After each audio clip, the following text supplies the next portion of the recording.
ड्रामे की स्टार्टिंग में शी के फादर उसे क्या फैमिली से हमेशा के लिए बाहर निकाल देते हैं, सिर्फ इसलिए क्योंकि उसका पर्सनल वीडियो सबके सामने आ गया था। शी को लगता था कि उसके लाइफ में जैन का मिलना उसके लिए सबसे लकी चीज थी, पर उसे क्या पता था कि वही आदमी एक वीडियो का यूज करके उसकी पूरी लाइफ को अंधेरे में धकेल देगा। लड़कियां उसका मजाक उड़ाती हैं और बोलती हैं कि तुम्हें शर्म नहीं आ रही, जो हुआ उसकी जिम्मेदारी लेने के बजाय तुम यहाँ चुप बैठी हो। जब किसी और के पैसों सपोर्ट पर जी रही थी तब तुम्हारी सेल्फ रिस्पेक्ट कहाँ गई थी? तुमने एक पावरफुल लड़के को अपनी लाइफ के साथ खेलने दिया और अब सब लोग तुम्हारा तमाशा देख रहे हैं। शी कहती है कि वो मेरे साथ ऐसा नहीं कर सकता और वो जैन के ऑफिस आ जाती है। जैन का फ्रेंड उससे कहता है कि तुमने जानबूझकर वीडियो में उसका फेस क्लियर रखा ताकि उसके पास सफाई देने का कोई चांस ही न रहे। उसकी गलती ये थी कि उसने तुम्हारी पसंद की लड़की से उलझने की हिम्मत की, पर सच बोलूं तो सबसे ज्यादा मुश्किल तुम्हारे लिए थी। एक तरफ झूठी बातें फैलानी पड़ी और दूसरी तरफ रोज उसी के सामने हीरो बन के खड़ी रहना पड़ा। हर दिन उसे बचाने का ड्रामा करना पड़ा और उसे प्यारों के दिखानी पड़ी। वैसे एक बात बताओ, तुम उसे सच कब बताओगे? अगर उस लड़की को पता चल गया कि जिस लड़के को वो इतने टाइम से पसंद कर रही थी वही उसका होने वाला ब्रदर इन लॉ है, तो उसका क्या हाल होगा? पहले भी उसने पूरी कोशिश की थी म्यान को कंट्री से बाहर भेजने की, जिसकी वजह से म्यान को 2 साल तक वहाँ स्ट्रगल करना पड़ा। इसलिए इस बार उसे इतनी आसानी से मत छोड़ना। जैन कहता है कि जिस दिन म्यान वापस आएगी उस दिन शी और मेरी शादी होगी। उसी दिन मैं उसे एक स्पेशल सरप्राइज दूंगा और म्यान का हर हिसाब चुकता करवाऊंगा। शी सोचती है तो इसने ये सब मेरी स्टेप सिस्टर के लिए किया था। फिल्म में दिखाते हैं कि लोग शी की मॉम के ऊपर टमाटर फेंक रहे होते हैं। शी कहती है कि मेरी मॉम ने कुछ गलत नहीं किया, तो सब उसके ऊपर भी टमाटर फेंकने लगते हैं। तभी वह जैंग आकर उसे साफ करने लगता है। शी कहती है कि मुझे हमेशा लगा कि जैन मेरी लाइफ का हीरो है, पर मुझे क्या पता था कि वो ही एक विलन है। तभी ऑफिस की लड़कियां उससे कहती है कि अरे ये तो वही लड़की है ना, प्रेसिडेंट जैंग की वीडियो वाली। ऑफिस में इतने सारे लड़के हैं, क्या सबके साथ टाइम बाय टाइम काम करती हो? हमें भी पता हो कि तुम प्रेसिडेंट जैन के पास कैसे पहुंची। तभी वहाँ जैंग आकर उन लड़कियों पर चिल्लाता है, जिससे वो लड़कियां वहाँ से भाग जाती हैं। उसी से बोलता है कि अगर कोई तुम्हें गलत बोले तो बस मेरा नाम ले देना, देखो कैसे लोग तुम्हें टारगेट कर रहे हैं। अगर मैं यहाँ नहीं होता तो क्या होता? वो वीडियो बस एक मिसअंडरस्टैंडिंग थी, मैं उसे किसी से क्लियर करवा दूंगा। तभी शी को वोमिटिंग होने लगती है। जैन कहता है कि मैं कुछ लेने जा रहा हूँ। तभी शी उसका मोबाइल खोलकर देख लेती है, जिसमें पासवर्ड भी म्यान की बर्थडे डेट होती है। म्यान उसे मैसेज करके बोलती है कि कल जो सरप्राइज दे रहे हो वो रेडी है ना, सुना है कि तुम शी के साथ हो। जैन कहता है कि वो तो बस एक टाइम पास है, वो मेरे लायक नहीं। तभी जैन शी को मेडिसिन देकर बोलता है कि मैं कल बिजी था इसलिए मैं इसका ख्याल नहीं रख पाया। शी सोचती है कि जब भी मुझे कुछ होता है तो ये सिर्फ एक ही चीज सोचता है। जैन का फ्रेंड उसे कहता है कि कुछ दिनों से शी का फोन बंद आ रहा है, क्या उसे तुम्हारे प्लान के बारे में पता चल गया? जैन कहता है कि उसे प्लानिंग के बारे में कैसे पता चलेगा। तभी उसके फ्रेंड के हाथ में स्कार्फ देखकर उसे पुराने मोमेंट याद आते हैं। शी उससे बोलती है कि मैं एक स्कार्फ बना रही हूँ, मैंने अभी एक मूवी देखी थी, उस मूवी में लड़की ने लड़के को स्कार्फ दिया था और वो स्कार्फ उसके साथ पूरी जिंदगी रहा। मुझे लगा कि मैं तुम्हारे लिए भी एक स्कार्फ बनाऊं जो हमेशा तुम्हारे पास रहे। प्रेजेंट में उसके फ्रेंड से बोलता है कि तुम्हारे पास ये स्कार्फ कहाँ से आया? उसका फ्रेंड बोलता है कि तुम्हारे ऑफिस के रिसेप्शन पे पड़ा था, कलर अच्छा लगा तो मैंने उठा लिया। तब जैन शी से बोलता है कि पिछले 2 दिनों से तुम मुझे रिप्लाई क्यों नहीं दे रही हो, कॉलेज भी नहीं आ रही हो, तुम्हें पता है कि मैं कितनी टेंशन में हूँ।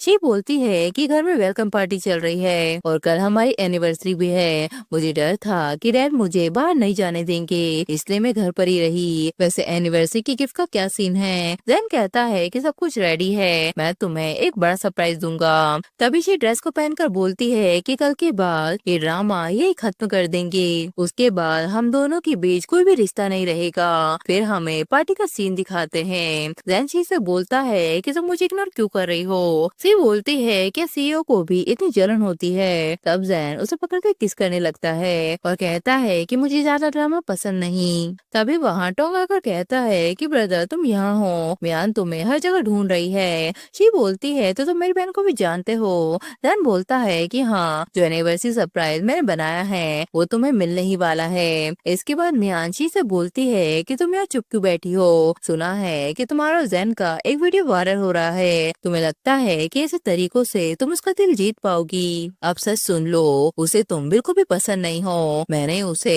तुम्हारी मॉम के बारे में बातें फैलाने को कहा था और तुम्हारे पीछे लगाने का आइडिया भी मेरा ही था। मैं देखना चाहती थी कि तुम कैसे धीरे धीरे उसकी प्यार में पड़ जाओगी और फिर कैसे टूट जाओगी। तुम्हारी मॉम को गए हुए सालों हो गए, फिर भी तुम क्या फैमिली से चिपकी हुई हो। तुम्हें कौन सा हक था इतनी कंफर्टेबल लाइफ जीने का। शी कहती है कि जब मेरी मॉम की शादी हुई थी तब उन्होंने तुम्हारी मॉम को एक वर्ड भी नहीं कहा था। वो तुम और तुम्हारी मॉम थी जिन्होंने उन्हें मरने पर मजबूर किया। मियान कहती है कि लगता है तुम्हें अभी भी समझ नहीं आया और वो खुद को थप्पड़ मार लेती है। वो जैन से कहती है कि मुझे स्पाइस से एलर्जी है, फिर भी शी ने जानबूझकर मेरे फेस पे से फेंक दिया। तब जैन उसे थप्पड़ मारता है और मियान को उठाकर वहाँ से ले जाता है। तभी वह जैन के फ्रेंड आ जाते हैं और शी से बोलते हैं कि आज हम तुमको सबक सिखाने आए हैं। शी जल्दी से जैन को कॉल करती है, तब वो लोग उसे पकड़ लेते हैं और उसके ऊपर कुछ डाल देते हैं जिससे शी को एलर्जी रहती है। वो बोलते हैं कि जैन तुम्हें बचाने नहीं आएगा, उसी ने हमें यहाँ तुम्हें सबक सिखाने के लिए भेजा है। फिर वो बोलते हैं कि हमने तो इसका वीडियो भी देखा है ना, चलो आज लाइव वर्जन भी देख लेते हैं। कुछ देर बाद वहाँ से एक लेडी भी गुजर रही होती है। वो शी को देखकर उसे हॉस्पिटल में ले आती है। जब शी को होश आता है तो लेडी उससे कहती है कि डॉक्टर ने कहा है कि तुम्हारी एलर्जी का रिएक्शन काफी स्ट्रॉन्ग था, अगर तुम चाहो तो मैं पुलिस को कॉल कर दूं, उन लोगों को पनिशमेंट मिलनी चाहिए। फिर जब दिखाते हैं कि वो ऋषि से कहते हैं कि आज के बाद जब भी हम बुलाएंगे तुरंत आ जाना, वरना तुम्हारी पुरानी वीडियो फिर से ऑनलाइन घूम सकती है। तुम भी ये नहीं चाहोगी कि कोई बिना वजह तुम्हारे और तुम्हारी मॉम के बारे में गलत बोले। प्रेजेंट में उस लेडी से कहती है कि मुझे बचाने के लिए थैंक यू, क्या तुम मेरी एक और हेल्प कर सकती हो। इसके बाद हमें जैन और मियान की वेडिंग दिखाते हैं। उसके बाद बोलते हैं कि फाइनली तुम दोनों साथ में आ गए, कॉलेज में भी तुम दोनों परफेक्ट जोड़ी थे, अगर इसी बीच में नहीं आती तो मियान को बाहर नहीं जाना पड़ता। जैन कहता है क्या तुम लोगों ने उस दिन के बाद उसे देखा है। उसके लिए कहते हैं कि अरे नहीं, उसने तो ब्रेकअप फीस के बाद पैसे ले लिए, अब वो शायद बाहर आराम से लाइफ एंजॉय कर रही होगी। तभी उस पार्टी में शी भी एक रिकॉर्डिंग लेकर आ जाती है। रजमू रेड्डी से कहती है क्या तुम मेरा एक और लास्ट फेवर कर सकती हो, मेरे फोन को ढूंढ लो और वॉशरूम के बाहर जो कैमरा है उसकी रिकॉर्डिंग भी ले आओ। फिर वो उस रिकॉर्डिंग को एक आदमी को दे देती है वहाँ चलाने के लिए। तो इस तरह होस्ट कहती है कि मिस्टर जैन और मिस मियान कॉलेज से ही एक साथ हैं, चलिए उनकी स्टूडेंट डेज की कुछ स्पेशल मेमोरी देखते हैं। तभी वहाँ शी को वीडियो चलने लगता है। सब लोग चौंक जाते हैं। मियान कहती है कि प्लीज इसे बंद करो। जैन कहता है कि बंद मत करो, तो ये सब तुमने करवाया था। मियान बोलती है कि मेरे शी को फंसाने का कोई प्लान नहीं था, बस सुना था कि तुम स्कूल से ही उसे प्रोटेक्ट कर रहे हो, इसलिए मैं नर्वस हो गई थी। उसके बाद जो भी हुआ उसमें मेरा कोई हाथ नहीं था। उसके बाद बोलते हैं कि हाँ, मियान का इससे कोई लेना देना नहीं है, हम बस ये देख नहीं पाए कि मियान को बार बार टारगेट किया जा रहा था। और वैसे भी तुम शी से खुद अपसेट थे ना, तुम्हें तो कहते थे कि उसे एक लेसन मिलना चाहिए। जैन कहता है कि मैं बस चाहता था कि तुम लोग शी को थोड़ा डरा दो, पर मैंने तुम्हें उसे हर्ट करने के लिए नहीं बोला था। टॉम कहता है कि शायद हम थोड़ा ज्यादा ही आगे बढ़ गए, पर तुमने शी को 100 मिलियन तो दे दिए है ना, तो फिर हम इसको जस्टिफाई कर सकते हैं। जैन को गुस्सा आ जाता है और वो उसे मारने लगता है। मियान बोलती है क्या तुम सिर्फ एक बात के लिए अपने 10 साल पुराने फ्रेंड के साथ ऐसा बिहेव करोगे। जैन कहता है कि शी कहाँ पर है। मियान के पेरेंट कहते हैं कि शांत हो जाओ, शी के साथ जो कुछ भी हुआ है वो हो चुका है,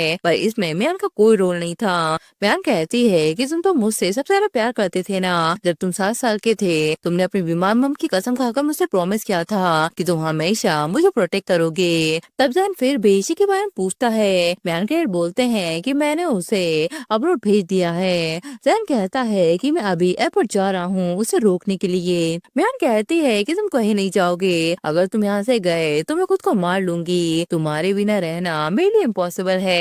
तब जान वहीं रुक जाता है। दूसरी सी जियांग फैमिली के पास जा रही होती है। वो कहती है कि जो लोग इतना पावरफुल हैं, मुझे समझ नहीं आता कि ऐसी फैमिली क्या फैमिली से रिश्ता क्यों जोड़ेगी, अगर उन्हें मेरे स्कैंडल के बारे में पता चला तो क्या होगा। लेकिन घर में घुसते ही जियांग फैमिली उसका वेलकम करती है। वो बोलते हैं कि हमारी बहू आ गई, इतने सालों से हम तुम्हारा वेट कर रहे थे, पर तुम्हारे चेहरे को ये क्या हुआ। शी बोलती है कि मुझे स्पाइस से एलर्जी है। तब उसके अंकल कहते हैं कि तुम सब लोग किचन से सारी स्पाइस हटवा दो, मुझे कोई भी स्पाइस नहीं मिलनी चाहिए। शी कहती है कि मैं क्याओशी हूँ, मैं क्याओ मियान नहीं हूँ। पहले जियांग फैमिली में मियान की एंगेजमेंट हुई थी, मैं तो बस एक रिप्लेसमेंट हूँ। तभी यार आकर बोलता है कि तुम कोई रिप्लेसमेंट नहीं हो, तुम ही हमारी असली पसंद हो। आंटी कहती है कि तुम्हारी मॉम और हमने तुम्हारे पैदा होने से पहले ही रिश्ता पक्का कर लिया था। बाद में तुम्हारे डैड ने कहा कि तुम्हारा ऑलरेडी कोई बॉयफ्रेंड है, तो तुम्हारा रिश्ता तुम्हारी बहन को दे दिया। इस बार उन्होंने कहा कि तुम्हारा ब्रेकअप हो गया है और तुम्हारी बहन को कोई और पसंद आ गया है, तो हमने फिर से रिश्ता बदल लिया। देखो एन भी कितना खुश है।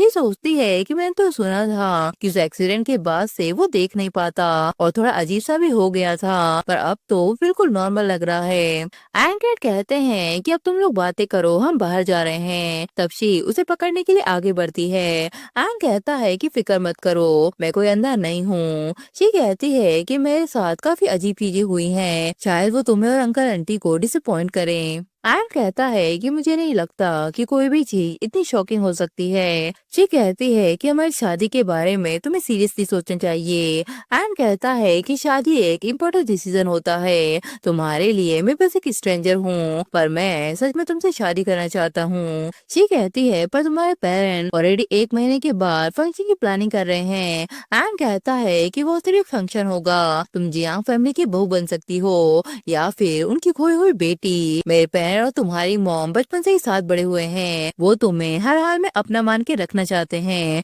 और मैं भी। दोस्तों जैन उन सब लोगों को सबक सिखाता है जिसने शी को हर्ट किया था। वो कहते हैं कि प्लीज ब्रदर हमें छोड़ दो, मैं शी को ढूंढ लूंगा और उसके सामने बैठकर उससे माफी मांगूंगा। जैन कहता है कि तुम्हें वीडियो बनाने का बहुत शौक था ना, अब मैं भी तुम्हारे वीडियो को पूरे शहर में अपलोड कर दूंगा, सब लोग इसे देखेंगे और शी भी देखेगी। फिर वो फ्लावर की शॉप पे आ जाता है। उसे याद आता है कि जब वो छोटा था तो उसके पास फ्लावर खरीदने के पैसे भी नहीं थे। तभी एक छोटी लड़की सनफ्लावर खरीदने आती है। वो जैन का उदास चेहरा देखकर बोलती है कि तुम्हें भी सनफ्लावर पसंद है। जैन कहता है कि सनफ्लावर मेरी मॉम को पसंद है, लेकिन अभी वो बीमार है। तब वो लड़की कहती है कि तुम इसे रख लो। जैन कहता है कि फिर तुम क्या रखोगी। तभी एक लेडी कहती है कि बस 5 yuan और दे दो, फिर मैं तुम दोनों को सनफ्लावर दे दूंगी, जिससे उन दोनों को ही सनफ्लावर मिल जाते हैं। प्रेजेंट में जैन कहता है कि सारे सनफ्लावर पैक कर दो। फिर वो फ्लावर लेकर मियान के पास आ जाता है, जहाँ मियान अपनी मम से कहती है कि उसे मेरी जगह लेने मत देना, मैं क्याओ फैमिली की बड़ी बेटी हूँ, जो कुछ भी है सब मेरा होना चाहिए।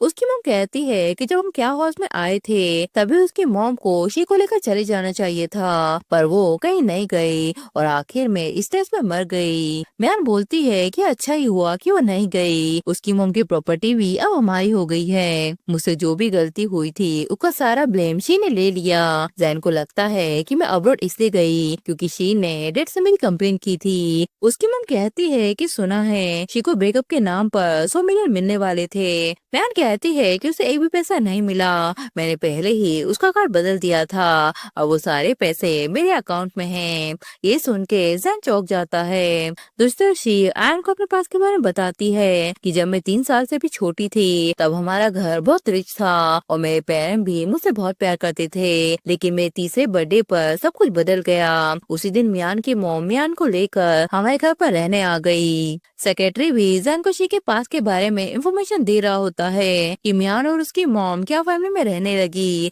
3 साल बाद शी की मॉम बहुत ज्यादा टूट चुकी थी, वो बार बार खुद को नुकसान पहुंचाने की कोशिश करने लगी। जब शी 6 साल की थी तब उसके सामने ही उसकी मॉम ने अपनी जान दे दी। थोड़े समय बाद मिस्टर क्याओ ने मियान की मॉम से दूसरी शादी कर ली। फैमिली की इमेज बचाने के लिए उन्होंने लोगों को बताया कि ये पहली शादी है। शी आयन से बोलती है कि मेरे डैड उन्होंने कभी मेरी मॉम का साथ नहीं दिया और ना ही कभी मेरे लिए खड़े हुए। स्कूल से ही लोग मुझे बुरे नामों से बुलाने लगे। जब मैं कॉलेज गई तो मुझे लगा कि अब मुझे कोई नहीं जानता, लेकिन उन लोगों ने वहाँ भी मेरा पीछा नहीं छोड़ा। मुझे समझ नहीं आता था कि मैंने ऐसा क्या किया है कि लोग मेरे साथ ऐसा बिहेव करते हैं, लेकिन मैं फिर एक इंसान से प्यार कर बैठी। मुझे लगा कि वही मुझे इन अंधेरों से बाहर निकालेगा, लेकिन ये मेरी सबसे बड़ी गलती थी, फिर वही हुआ जो होना था। ये जो निशान है ये उस इंसान की देन है जिससे मैंने प्यार किया था। मैं शायद कभी पूरी तरह ठीक नहीं हो पाऊंगी, इसलिए मुझसे दूर रहो। एन कहता है कि तुम्हारे आने से पहले मैं भी अंधा था,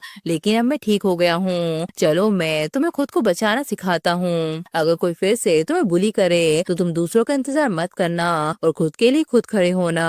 दूसरा सेक्रेटरी जान को मियान की अब्रोड लाइफ के बारे में बताता है कि वो अक्सर क्लब में जाती रहती थी और बार में बार बार बॉयफ्रेंड बदलती रहती थी। जान कहता है कि एक बच्ची जो कभी इतनी मासूम थी वो अचानक इसे कैसे बदल गई। तो सेक्रेटरी कहता है कि लेकिन ये फोटो तो निश्ची की है। ये सुन के जान के होश उड़ जाते हैं। वो सेक्रेटरी से कहता है कि क्या फैमिली को बता दो कि 3 दिन बाद शादी होगी, जितने ज्यादा लोग हो उतना अच्छा है। इसके बाद शादी का लाइव ब्रॉडकास्ट सब जगह चलने लगता है, जहाँ स्टेज पर जैन सबके सामने म्यान से शादी करने से मना कर देता है। वो कहता है कि इस लड़की का कैरेक्टर सही नहीं। तभी स्क्रीन पर म्यान और उसके बॉयफ्रेंड की पिक्चर चलने लगती है और वो हॉस्पिटल वाली वीडियो भी, जिसमें म्यान और उसकी मॉम शिकी मॉम के बारे में बोल रही थी। ये सब देखकर म्यान के डैड कहते हैं कि मुझे यकीन नहीं होता तुम दोनों ऐसे हो, अब मेरी क्या फैमिली से तुरंत निकल जाओ। म्यान जिन से कहती है कि सब मेरी गलती थी, मैं बाहर अकेली थी, इसे डर लगता था, इसलिए मेरे फ्रेंड मुझे बाहर ले जाते थे। जैन कहता है कि ये तो बस एक शुरुआत है, मैं प्रॉमिस करता हूँ कि आने वाले दिन तुम्हारे लिए और भी मुश्किल होंगे। अब बताओ कि शी कहाँ है। म्यान के डैड कहते हैं कि शी की शादी होने वाली है, तभी हमें शी और एन की भी वेडिंग दिखाते हैं। सब लोग कहते हैं कि वाह ये कितनी परफेक्ट जोड़ी है, बिल्कुल मेड फॉर ईच अदर। तभी जैन कहता है कि तुम मुझसे शादी नहीं कर सकती। शी के डैड कहते हैं कि मुझसे गलती हो गई, मेरे साथ वापस घर चलो, मैं प्रॉमिस करता हूँ कि आगे से कोई तुम्हें हर्ट नहीं करेगा। शी कहती है कि आपने मुझे घर से निकलने को कहा था, आज मैं आपकी बात मान रही हूँ, अब मैं घर वापस कभी नहीं आऊंगी। जैन कहता है कि मुझे अब सच पता चल गया है, मैंने तुम्हारे लिए बदला भी ले लिया, अब तुम मेरे पास वापस चलो, जैसा तुम कहोगी वैसा ही होगा। शी कहती है कि मैं चाहती हूँ तुम और म्यान दोनों साथ में खत्म हो जाओ। जैन कहता है कि मैंने गलती से म्यान को तुम समझ दिया था, इसी गलतफहमी में मैंने तुम्हें हर्ट किया। हम दोनों बचपन के दोस्त है, क्या तुम्हें याद है कि तुमने मुझे सनफ्लावर दिया था और मैं तुम्हें अपनी मॉम से मिलवाने ले गया था, वहाँ मैंने तुमसे प्रॉमिस किया था कि मैं हमेशा तुम्हारा ख्याल रखूंगा। शी कहती है कि अच्छा तुम वही छोटे लड़के हो, फिर भी क्या सॉरी बोलने से सारी तकलीफें खत्म हो जाती हैं। तुमने मेरी मॉम के बारे में अफवाहें फैलाई और मेरी फीलिंग के साथ खेला, तुम्हारे फ्रेंड ने भी मुझे नीचा दिखाया और तुम सोचते हो कि सॉरी वर्ड काफी है। जैन बोलता है कि मैं पूरी जिंदगी अपनी गलती सुधारने के लिए रेडी हूँ, बस मुझे एक चांस दे दो। शी कहती है कि मुझे ऐसी जिंदगी नहीं चाहिए। तब उसके डैड कहते हैं कि मुझे एक चांस दे दो। शी कहती है कि जंग फैमिली में आकर मुझे अब समझ आ गया है कि लविंग पेरेंट्स का मतलब क्या होता है और एक अच्छे आदमी का प्यार कैसा होता है। पहले मुझे लगता था कि मैं इनके लायक नहीं हूँ, इसलिए मैंने अयान से कहा कि मैं तुम्हारी वाइफ नहीं बन सकती, पर अब मुझे समझ आ गया है कि इतने बुरी एक्सपीरियंस के बाद मुझे अयान जैसे लड़के को क्यों छोड़ना चाहिए। और वो अयान से कहती है कि अब मुझे रिग्रेट हो रहा है, क्या मैं तुम्हारी वाइफ बन सकती हूँ। अयान कहता है कि ऑफ कोर्स। जान को ये देखकर शौक लग जाता है और वो वही बेहोश हो जाता है। इसके बाद उन दोनों की शादी हो जाती है। आंटी उससे कहती है कि मुझे बहुत खुशी है कि तुमने मेरी बहू बनना चूज किया। शी बोलती है कि अब मैं अपनी नई लाइफ स्टार्ट करूंगी। तभी कोई शी को किडनैप करके ले जाता है। शी की डेट से बोलता है कि शी गायब हो गई है। उसके dad बोलते हैं कहीं ये जैन का काम तो नहीं है। एन बोलता है कि मैं चाइना जाने की तैयारी करूंगा, किसमें इतनी हिम्मत है मेरी फैमिली को हाथ लगाने की। दूसरी तरफ जो बेहोशी से शी की आंखें खुलती है तो जान उसके लिए ब्रेकफास्ट बना रहा होता है। वो उससे कहता है कि आओ बैठकर खाना खाओ। तब शी उसे मार के घर से भागने लगती है, पर जान उसे पकड़ के रूम में बंद कर देता है। वो कहता है कि अगर भागना है तो पेट भर के खाना खाओ, मुझे बताओ कि मैं ऐसा क्या करूं ताकि तुम मुझे फिर से टच कर सको। शी बोलती है कि तुमने खुद ही कहा था कि ट्रस्ट दोबारा वापस नहीं आता। दैट कहता है कि तुम बहुत बदल गई हो। शी कहती है कि अगर तुम्हें लगता है कि अब मैं वही पुरानी सीधी सादी और चुपचाप रहने वाली लड़की हूँ तो भूल जाओ, वो लड़की तुम्हारी वजह से कब की मर चुकी है। जैन कहता है कि मैंने तुम्हारे लिए सबका हिसाब क्लियर कर दिया है। शी कहती है कि मैं तुम्हारी तरह नहीं हूँ जो दूसरों के पेन देखकर खुश होती हूँ।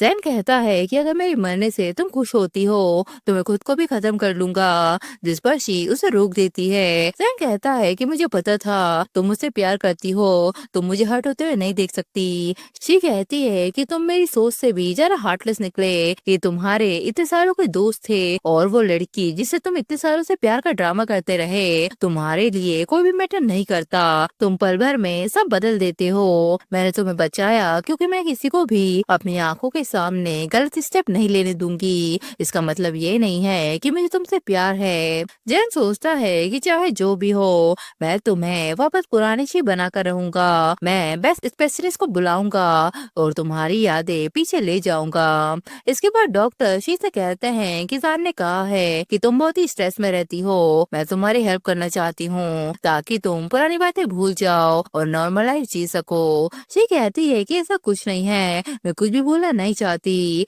पर डॉक्टर उसे इंजेक्शन लगा देते हैं। इसके बाद गार्जियन से बोलता है कि प्रॉब्लम हो गई है, मिस्टर एन लोगों के साथ यहाँ आ रहे हैं। एन जैन से कहता है कि शी कहाँ है। जैन कहता है कि मैंने इस घर में बम लगा रखा है, अगर कोई उसे ले जाने की कोशिश करेगा तो यहाँ सबके सब मारे जाएंगे। तभी शी जैन से कहती है कि तुम यहाँ क्या कर रहे हो। एन कहता है कि तुम मुझे नहीं पहचानती। शी बोलती है कि तुम कौन हो, क्या मैं तुम्हें जानती हूँ। सैन कहता है कि गलत समझ रहा है, अब तुम इसे खुद बताओ कि हमारा रिलेशन क्या है। शी बोलती है कि ऑफ कोर्स हम लवर्स हैं। एन कहता है कि मैं तुम्हारा हस्बैंड हूँ और हम बचपन से एक दूसरे को जानते हैं। तुम्हारी मॉम के फ्यूनरल वाले दिन मैंने पहली बार तुम्हें रोते हुए देखा था। शी कहती है कि मुझे बचपन की बातें याद नहीं और ना ही मुझे तुम याद हो, वैसे भी बचपन के इमोशन को इतना सीरियसली नहीं लेना चाहिए। हाँ, मेरी लाइफ में ऑलरेडी एक बॉयफ्रेंड है, तुम किसी और लड़की को ढूंढ लेना जो तुमसे ट्रू लव करे।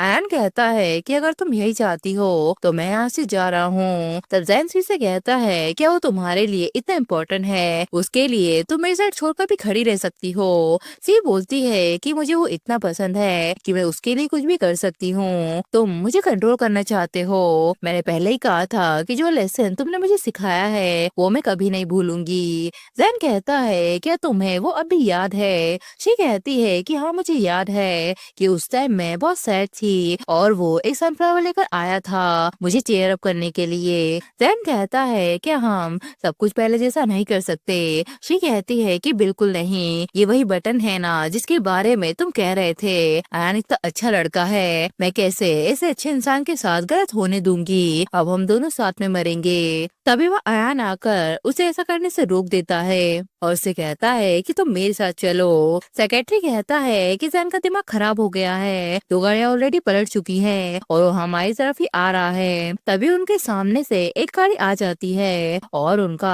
कार एक्सीडेंट हो जाता है। जैन शी को कार से निकाल कर वहाँ से ले जाने लगता है। तब शी को वो सेल्फ डिफेंस याद आता है जो उसे आयन ने सिखाया था। वो जैन का हाथ पकड़ के उसे गिरा देती है। जब हॉस्पिटल में जैन की आँख खुलती है तो सेक्रेटरी उससे कहता है कि मिस आपके साथ जो भी हुआ उसके बाद आपकी रिपोर्ट हो चुकी है, आप जैसे ही रिकवर होंगे आपसे पूछताछ करी जाएगी। मीडिया में भी ये न्यूज ऑलरेडी फैल चुकी है और कंपनी के स्टॉक भी नीचे गिर रहे हैं। तभी वहाँ मियाना कजन से बोलती है कि तुमने मेरी लाइफ बर्बाद कर दी, तुमने प्लानिंग करके मुझे और मेरी मॉम को गलत सिचुएशन में डाल दिया और जानबूझकर लोगों को मेरी लाइफ में भेजा जिन्होंने मुझे झूठी बातों में फंसाया और सब कुछ रिकॉर्ड करके अपलोड कर दिया।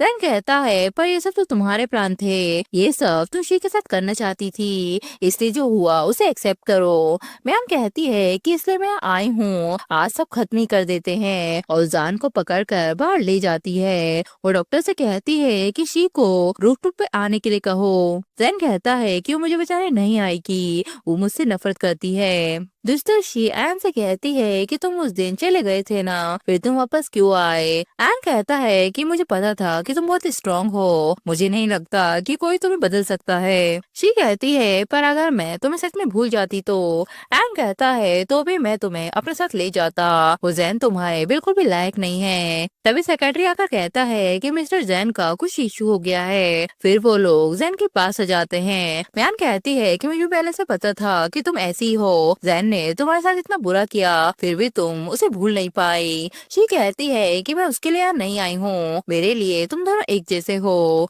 फिर में दिखाते हैं कि वो सेक्रेटरी से बोलती है कि उसके मैटर का हमसे कोई लेना देना नहीं। एम कहता है पर जैन का इशू बहुत छोटा है, पर ये जगह हॉस्पिटल है, अगर यहाँ कुछ हुआ तो सही नहीं होगा।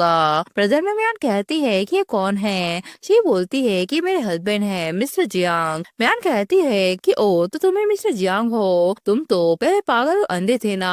एन कहता है कि वो बात जानबूझकर फैलाई गई थी ताकि क्या फैमिली और तुम्हारे डैड को पता चले। म्यान कहती है कि तुम मेरे हस्बैंड होने चाहिए थे, अगर तुमने हमसे झूठ नहीं बोला होता तो मैं तुमसे कब की शादी कर चुकी होती। त्याओशी तुमने फिर से मेरा आँख छीन लिया, मैं तुम्हें नहीं छोड़ूंगी। तभी जैन उसे उठाकर नीचे गिरा देता है और शास्त्री से कहता है कि मैंने तुम्हारे बदला ले लिया। इसके बाद उसे जेल हो जाती है, जिस पर शी उससे मिलने आती है। जैन कहता है क्या तुम्हें प्रॉपर्टी के पेपर मिल गए, मैंने अपना सारा बिजनेस तुम्हारे नाम कर दिया है। शी कहती है पर मैंने वो ऑफर रिजेक्ट कर दिया, तुम्हारी कंपनी का हाल खराब हो गया है, अब तुम्हारे पास कुछ भी नहीं बचा। जैन कहता है फिर तुम मुझसे मिलने क्यों आई हो। शी कहती है क्योंकि मैं पहले सच में तुमसे बहुत प्यार करती थी, जब लोग मुझे नीचा दिखाते थे तो तुम रोशनी की तरह मेरे सामने आकर खड़े हो जाते थे। इवन जब मुझे पता चला कि तुम्हारे इरादे ठीक नहीं थे फिर भी मैंने तुम्हें कई मौके दिए, पर तुमने मुझे बार बार अंधेरे में धकेल दिया। तुम्हारे इंसिडेंट की वजह से जियांग फैमिली के नाम को बहुत नुकसान पहुंचा है, अब मैं जियांग फैमिली छोड़ चुकी हूँ, उन लोगों ने मुझे इतना प्यार दिया, मैं उनका नाम कैसे खराब होने दे सकती हूँ। मेरी लाइफ का सबसे बड़ा रिग्रेट है तुमसे मिलना। इसके बाद शी शहर छोड़कर बाहर मेडिकल फील्ड में काम करने लगती है। उसकी फ्रेंड कहती है कि सुना है नया एक्सपर्ट आया है, वो बहुत ही हैंडसम है, चलो उसे देखने चलते हैं।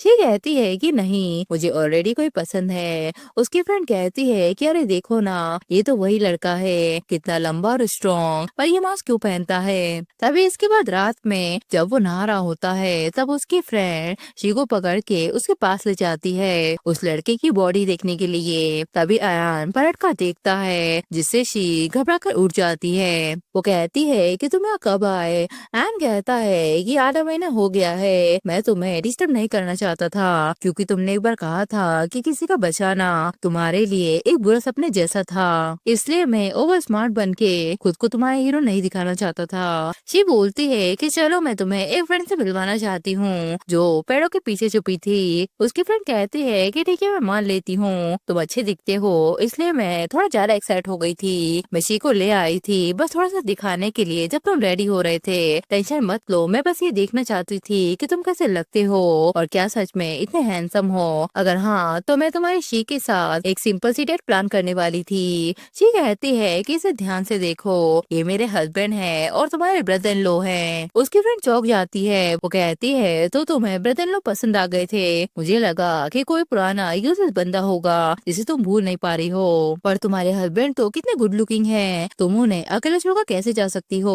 तब शी एन से कहती है कि मम डैड कैसे हैं, क्या मेरी वजह से उन पर कोई इफेक्ट पड़ा। एन कहता है कि सब कुछ एकदम ठीक है, तुम्हारे डैड ने सारी रिस्पॉन्सिबिलिटी अपने ऊपर ले ली, उन्होंने माना कि वो एक अच्छे पारा की तरह तुम्हें प्रोटेक्ट नहीं कर पाए। शी बोलती है कि मेरे लिए उन्होंने जो भी कुछ किया हो मैं उन्हें कभी माफ नहीं करूंगी। इसके बाद शी एन के घर पर वापस आ जाती है और उसके पेरेंट्स से माफी मांगती है। उसकी मम बोलती है कि तुम वापस आ गई यही काफी है। इसके बाद रात में एन उससे कहता है कि तुम क्या सोच रही हो। शी बोलती है कि अब तक जो कुछ भी हुआ है वो सब कुछ एक सपने जैसा लग रहा है। तब अयान उसे पकड़कर किस करने लगता है। तभी न्यूज में बताया जा रहा होता है कि फेमस बिजनेसमैन जैनिंग की कस्टडी के दौरान डेथ हो गई है और इसी के साथ ही ये ड्रामा भी यही खत्म हो जाता है।